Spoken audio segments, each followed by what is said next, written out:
거두절미 부동산 Q&A 노철호 소장입니다. 오늘의 부동산 질문은요, 강남은 왜 강남이 되었는가, 이런 제목으로 강남 이야기를 또 이어가 보도록 하겠습니다. 개인적인 경험담인데요, 대학교 1학년 때 처음으로 강남에 왔습니다. 그 당시 제가 아르바이트를 해가지고 소형차를 하나, 제일 경차를 하나 구입을 해서 집에 차가 없었기 때문에 강북에서 강남을 넘어온 적이 있어요. 그때 아마 한남대교를 통해서 한남대교를 넘어서 강남대로를 밟았던 것 같은데, 그때 문화적 충격에 빠졌었습니다. 여러분들의 경험은 어떤가요? 제가 원래 고등학교 다닌 데는 마포고 태어나서 살았던 데는 서대문구거든요. 근데 그쪽 지역이 기껏해야 4차선 정도가 대부분의 도로들이 그랬거든요. 4차선. 근데 한남대교를 딱 넘어서 강남역 방향으로 가려고 하다 보니까 차가 막 10차선 이렇잖아요. 그래서 똑같이 세금을 내고 했는데 왜 강남만 이렇게 길이 넓을까라는 충격에 빠졌었고요. 그 다음에 그 초입만 아마 그렇겠지라는 생각을 했는데, 뭐 테헤란로나 기타 여하의 많은 길을 가더라도 굉장히 큰 도로에 도시가 있더란 말이죠. 그래서 와, 이래서 강남이 이렇게 어마어마한 곳인가 라는 생각을 얼핏 했습니다. 그 당시에는 제가 부동산에 대해서 전혀 부동산에 관련된 일을 할 거라고 생각을 안 했을 때인데요. 자, 오늘의 질문으로 다시 와보겠습니다. 강남은 왜 강남이 되었는가, 그거에 대한 얘기를 좀 나눠보려고 합니다. 제가 말씀드렸던 것처럼 첫 번째, 여기 PPT 보이시면은 첫 번째, 우리나라 최초의 계획 도시라는 겁니다. 강남 지역이 서울시에 있는 토지구획 정리사업지구라는 것을 통해서 이런 계획이 있어요. 제가 깜짝 놀랐던 것처럼 계획에는 뭘로 잡혀 있냐면은 폭 40m에서 90m 광로로 도시계획을 잡아왔습니다. 계획 자체가. 그러니까 길이 얼마나 넓게 잡았냐 이겁니다. 도로 자체를. 그래서 우리나라 최초의 계획 도시가 60년대 바로 최초의 계획 도시인 것이 바로 강남이다. 두 번째, 이렇게 계획 도시를 만들어 놓고 여러 가지 개발 사업을 하려다 보는데 사람들이 강남으로 이전을 하지 않는 거예요. 그 당시만 해도 서울의 중심은 사대문 아니고 지금의 중구 종로구 일대가 또 중심 지역 아닙니까? 그 다음에 그 당시에는 성동구 지역, 영등포 지역이 또 서울의 중심이었기 때문에 아무도 강남으로 이전해 가려고 하지 않으니까 정부가 이제 쓸 수 있는 것은 그 당시만 해도 강제적으로 하는 것들이 통했을 때 아니겠습니까? 우수 교육기관을 이전하는 사업을 했습니다. 그 당시 5대 공립학교가 경기고, 서울고등학교, 경복고등학교, 용산고등학교, 경동고등학교 같은 곳들이 있었는데, 그런 어떤 대부분의 우수한 학교들을 강남으로 강제로 이전시켰던 거예요. 경기고나 서울고등학교나 뭐 나중에 휘문고등학교, 이런 학교들이 모여서 8학군이라는 것을, 지금의 8학군을 형성하게 됩니다. 근데 여러분들이 잘 아시겠지만 이렇게 학교를 옮기게 되면 학생들만 이전하는 게 아니잖아요. 당연히 부모들이 이사를 해야 되고, 그 다음에 이사를 하기 위해서는 어딘가에 정착을 해야 되고, 인구가 이전되기 시작하는 것이었습니다. 그 다음에 이제 세 번째로 보시면 왜 강남이 되었을까? 교통 인프라 건설입니다. 이게 가장 혁혁한 이유가 되는데요. 우리나라 한강교, 제1한강교는 우리가 알고 있는 그 한강교입니다. 두 번째, 제2한강교가 어딘지 아십니까? 제2한강교는 우리가 노래도 나와 있지만은, 노래도 요즘에 있지만은 양화대교가 제2한강교고요. 제3한강교는 어딥니까? 아까 제가 제 경험을 얘기하면서 말씀드렸던 한남대교를 말하는 겁니다. 제3한강교가 66년도에 착공을 해서 69년도에 완공이 되고요.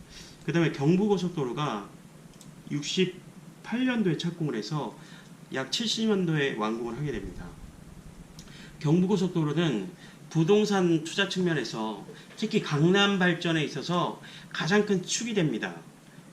그런데 이제 한강을 잇는 그 서울의 중심지 종로와 중구 일대와 강남을 잇는 제3 한강교가 만들어지고, 그 다음에 제3 한강교 끝에서 바로 경부고속도로가 이어지는 이 교통 인프라는 매우 획기적인 것이고요. 강남이 지금의 강남이 되게 만든 매우 큰 인프라라는 것입니다. 뿐만 아니라 고속버스 터미널이 지금 반포에 있지 않습니까? 근데 애초에는 서울역 바로 옆에다가 만들려고 했었는데 여러 가지 이유의 반대를 거쳐서 지금의 반포에 만들어지게 됩니다. 혹자들이 이렇게 얘기해요. 만약에 고속버스 터미널이 서울역 옆이었으면 도시계획이 바뀌었을 것이다. 그리고 경부고속도로 축도 좀 바뀌었을 수도 있겠죠.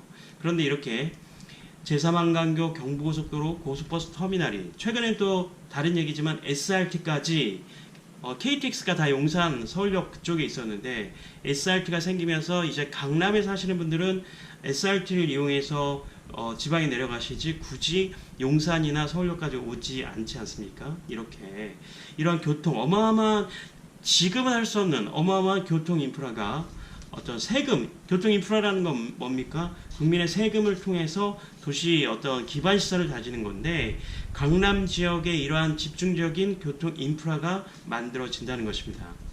다섯 번째, 왜 강남이 되었는가? 공공기관 이전 및 자족 도시라고 표현했는데요. 자, 이제 학교를 강제로 이전시키고 두 번째, 또 사람들이 움직이지 않으니까 우리나라의 어마어마한 권력기관을 이전하기 시작합니다. 법원을 이전했고요. 검찰청을 이전했고 국가정보원을 이전했습니다. 좀 재미는 다음 시간에 또 얘기할 건데 법원과 검찰청 국가정보원은 뭡니까? 우리나라 가장 권력기관 아니겠습니까? 권력기관의 직장을 강남으로 옮기게 되니 그들의 주거지는 당연히 강남 지역으로 옮겨오게 된 겁니다. 옮겨오게 된 거고요. 그 권력기관에 있는 어마어마한 파워가 지금보다는 훨씬 더 많이 미쳤을 때인데 60년대, 70년대 그때 이 지역에 사는 이러한 고위공무원들이 강남에 이제 자리를 잡으면서 상당히 많은 어떤 내부적인 영향력을 미치게 됩니다. 그것뿐만 아니라 한국전력 자리, 삼성동에 있죠. 지금은 또 이전을 했지만 한국은행이 어디 있습니까? 역삼역에 있지 않습니까? 발권을 하고 있습니다. 실제 화폐를 찍어내는 것은 강남에서 찍어내고 있고요.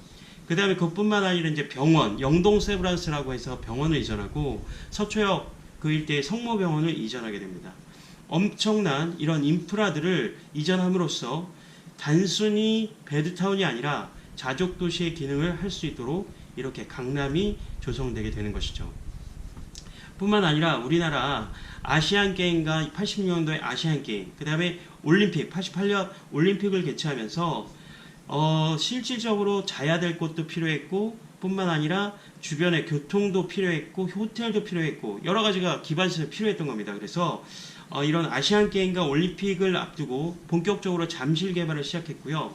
그 다음에 부동산 측면에서 가장 의미를 두고 있는 지하철 2호선도 아시안게임과 올림픽을 앞두고 88년도에 지하철 2호선이 개통되는 그런 일들이 만들어지게 되고요.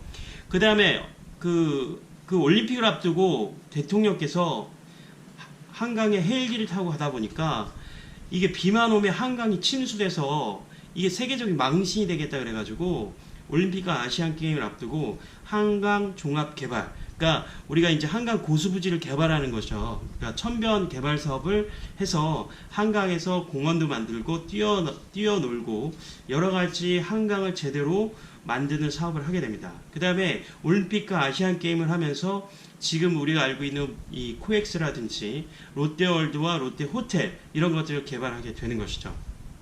자, 강남이 될 수 있었던 것은 우리나라 최초의 계획도시며 그 다음에 우수한 교육기관을 강제로 이전함으로써 지금의 8학군이라는 것을 형성하게 되었고요.